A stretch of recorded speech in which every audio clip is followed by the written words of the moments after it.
Hey, what's up Wrestle Moves fam? Welcome back to the channel where we break down all the hottest wrestling news, wild rumors, and jaw-dropping moments that you can't miss. Today, we're diving deep into some serious action, from Roman Reigns' wild shoe-stealing saga to Cody Rhodes making waves in Hollywood, plus that surprising Batista versus Rock acting showdown. So if you're ready to get the real scoop and all the inside moves, hit that like button, buckle up, and let's get right into it. Believe it or not, Bronson Reed really did steal Roman Reigns' shoes twice, and somehow WWE made that into an actual storyline. It started as this goofy little bit, a bizarre twist on the typical intimidate your opponent angle, but Reed ran with it. The fans caught on. It got laughs, it got attention, and for a minute it was working. But this week on Monday Night Raw, things played out differently. Roman wasn't having it anymore. There was no big gimmick moment, no dramatic shoe snatching, no post-match celebration with Roman's prized kicks swinging from Reed's hands like trophies. Instead, Reigns flipped the script. He didn't just beat down his opponents, he embarrassed them. And while Raw wrapped up on TV, fan-captured footage from the crowd told us the real story. You can see Roman pacing outside the ring, laughing, taunting both Bronson Reed and Braun Breaker like some smug veteran who just schooled the rookies. Word is, he was muttering stuff like, "What kind of guys are you? Can't even stand straight after that beating." Classic heel move? Sure. But there's more to it. Roman looked like a man completely in control, not just of the moment but of the game.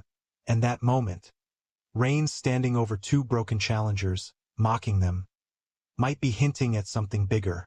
Is Roman Reigns winding down his WWE run? Look, anyone who's been watching Roman over the past year has noticed it. The matches are fewer. The promos? Even fewer. Roman's presence feels selective. He shows up when it matters, does what he needs to, and vanishes like a legend in the making. But that's the thing, he still commands the room. When Roman Reigns is on your screen, there's no skipping, no fast-forwarding. He's got that rare energy, the kind only a few wrestlers in history have carried. Cena had it. Brock Lesnar has it. Roman? He's firmly in that league now. So the big question is, what's next? Some folks think we're watching the final chapters of Roman's WWE run. His Hollywood commitments are stacking up. Studios are calling. He's already in the upcoming Street Fighter movie alongside Cody Rhodes. And let's be real, Reigns has the look, the voice, the aura. It's only a matter of time before he's in blockbuster franchises full-time. But there's also the possibility that Roman's just enjoying the ride. He's got the best seat in the house, playing a character that doesn't need to chase titles every week, doesn't need to wrestle constantly to stay relevant. He's so locked in that just his silence carries weight. And heading into Clash at the Castle, Paris, that quiet confidence is somehow doing more for his feud with Bronson Reed than any promo could. Let's talk about Bronson Reed for a second. This man came into WWE with a reputation as a straight-up wrecking ball. Big guy, devastating moves, no-nonsense attitude.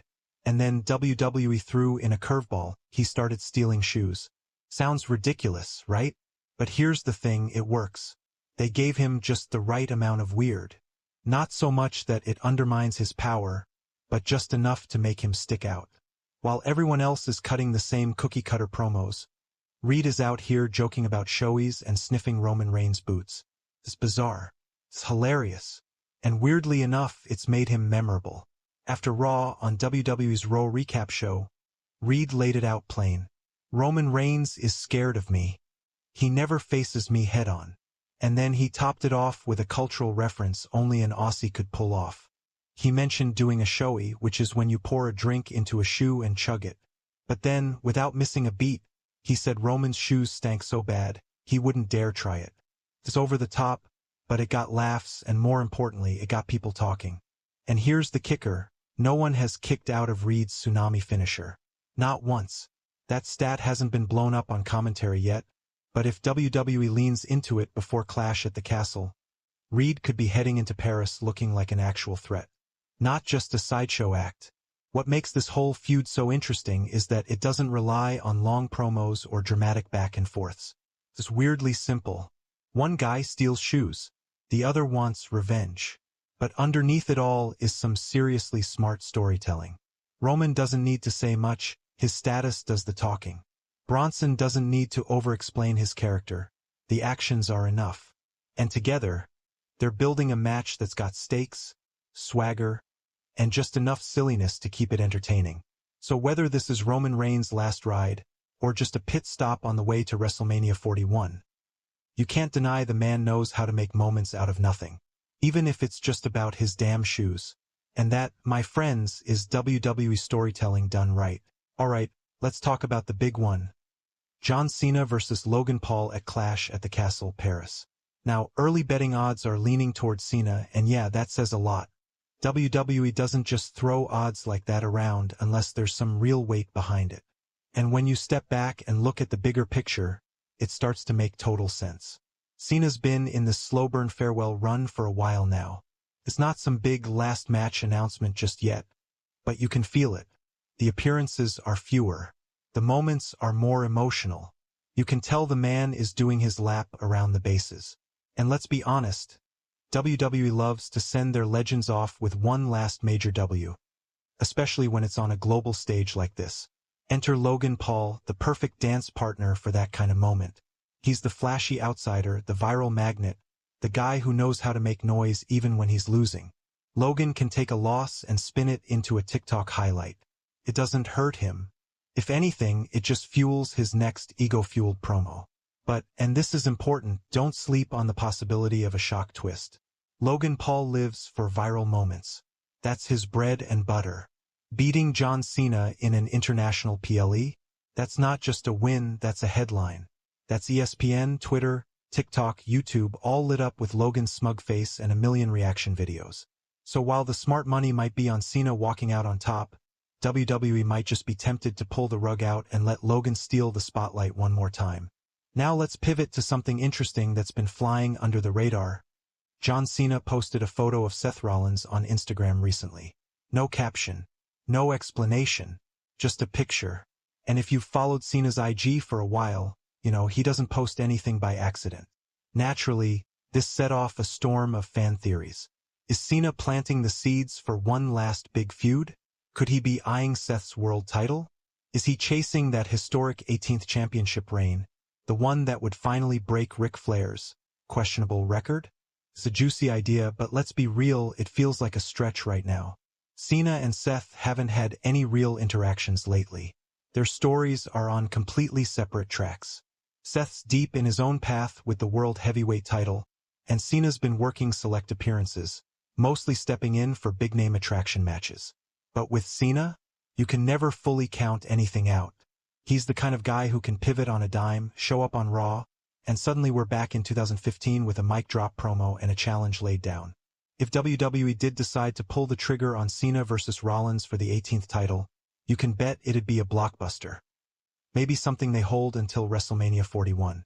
For now, though, that Instagram post just adds another layer of mystery to Cena's farewell tour. And honestly, that's the fun part. We're watching a legend write his final chapter, but we don't know how it ends. Cena might go out on top. He might pass the torch. Or he might do both, and take a few people by surprise along the way. Okay, so let's talk about one of the wildest real-life WWE stories we've heard in a minute. Naomi just revealed she's 7 weeks pregnant, and here's the kicker. During that time, she was still wrestling, still taking bumps, and oh yeah, she won a championship.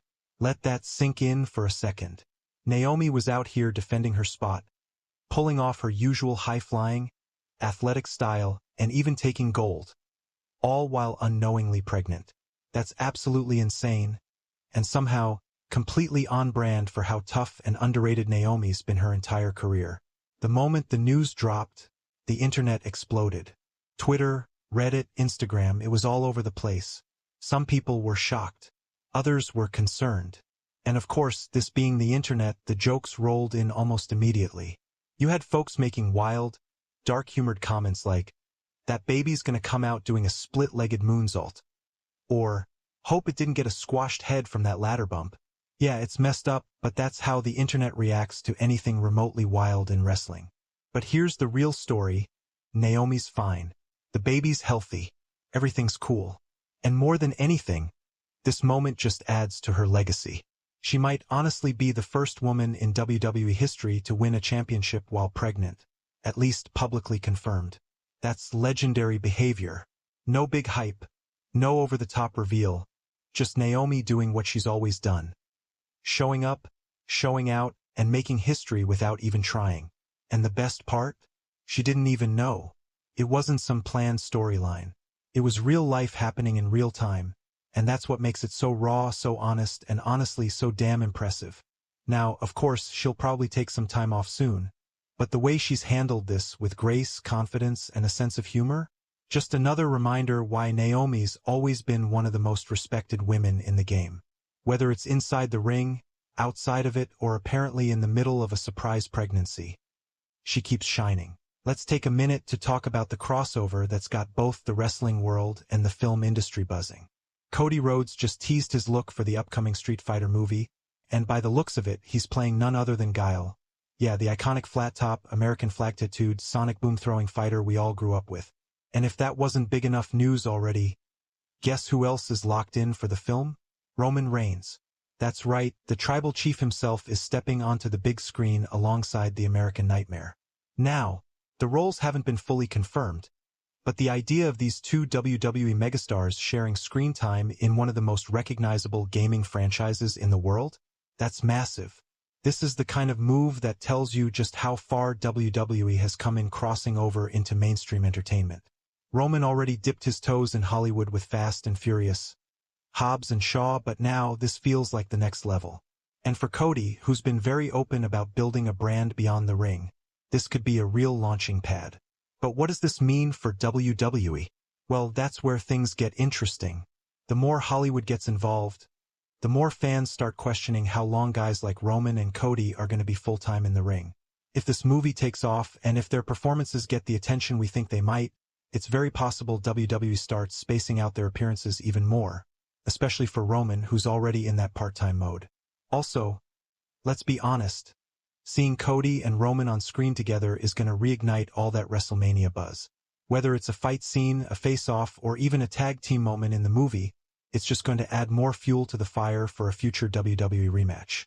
So yeah, the hype is real. Street Fighter just became must-watch for wrestling fans. And if WWE's smart, they'll find a way to tie this back into the ring when the time's right.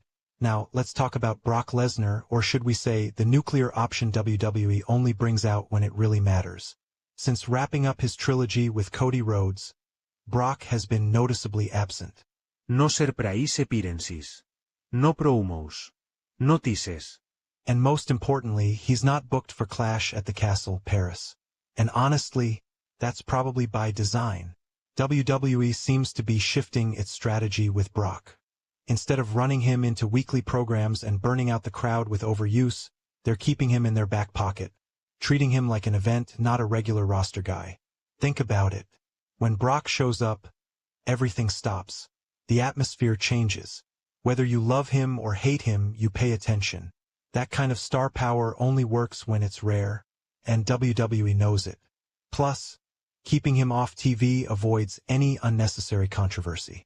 Brock's name has been connected to some backstage politics and noise in the past year, and pulling back his appearances keeps the focus on the character, not the headlines. So now, whenever Brock does return, whether it's Survivor Series, Royal Rumble, or WrestleMania, it'll hit harder. There won't be any overexposure. It'll feel like a moment, and that's exactly how WWE should be using a guy like Lesnar at this stage in his career. He's not a week-to-week guy anymore. He's a walking main event, a part-time destroyer, and the ultimate trump card WWE can play when the stakes are high. Alright, so here's the theory that's got the WWE universe buzzing, and honestly, it's kind of wild. Take a look at the promotional poster for Clash at the Castle, Paris. There's one star front and center, standing alone, larger than life. Roman Reigns. Not Cody. Not Seth. Not even Logan Paul. Just Roman. That's led a bunch of fans online to start speculating. Is Roman Reigns going to wrestle twice in one night? Could WWE really be thinking about pulling that off? And more specifically, will he be added to the main event Fatal 4-Way, turning it into a chaotic 5-way match? Now look, we all love a good fan theory. And WWE's been known to throw curveballs, especially at big international PLEs. But let's keep it real. Roman Reigns wrestling twice in one night? Highly unlikely. This isn't 2015 Roman grinding week to week. This is Tribal Chief Roman, the multi-year, part-time, protected asset who hasn't had more than a few matches a year since before the pandemic. WWE is playing the long game with him. Every appearance is treated like an attraction. Every match is positioned like a main event. So putting Roman in 2 matches at the same show, especially a non-WrestleMania event, doesn't line up with how they've been booking him. Not to mention that Fatal 4-Way already has enough going on. Adding Roman would risk overloading the match and, frankly, take away from the storyline he's already in with Bronson Reed. And that feud, shoe theft and all, has way more steam than anyone expected. So what's more likely? Roman wrestles once, makes a statement, wins in dominant fashion, maybe cuts a short, savage promo, and disappears again until Survivor Series or some other premium date. That's the tribal formula, and it's working just fine. So yeah, cool theory. But Roman pulling a double shift? That's fantasy booking at best. Now let's pivot to something that caught a ton of people off guard, and low-key started a civil war in the wrestling/film crossover community. The Hollywood Reporter recently dropped a list of the top 10 wrestlers turned actors, and sitting at the number 1 spot, not The Rock, it's Dave Batista. And fans? They lost it. People were shocked, confused. Some were straight up offended. How could Batista, who was once seen as the third guy behind Rock and Cena, leapfrog the people's champ? But honestly, it makes total sense if you're looking at quality over popularity. Let's break it down. Batista has quietly carved out a solid, critically respected acting career. From Guardians of the Galaxy to Blade Runner 2049 to Dune, he's taken on diverse roles, most of them with real depth. He's not just flexing and dropping one-liners, the guy's got range. He's been praised by serious directors and respected in the film community for taking risks and stepping out of the typical tough guy box. The Rock, on the other hand, still undeniably a superstar, no question. But lately, his brand has taken a few hits. Some of his recent movies underperformed. His return to WWE, while exciting, came with some backstage heat and creative blowback. And to be blunt, there's a sense of overexposure. Rock is everywhere, and sometimes that works against you. So when you stack them side by side, it's the classic case of quiet wins versus loud hype. Batista's not selling tequila or making viral TikToks, but he is building a body of work that's being taken seriously in Hollywood. That's why he landed that number 1 spot. And honestly, he earned it. This isn't about who's more famous. It's about who's more respected as an actor. And right now, Batista is putting in the kind of work that gets noticed not just by fans but by filmmakers. Alright, WrestleMove's crew. That's a wrap on today's breakdown. But before you go, I want to know, do you think Roman Reigns will actually wrestle twice at Clash at the Castle? And who's your pick for the best wrestler turned actor? Drop your thoughts in the comments below.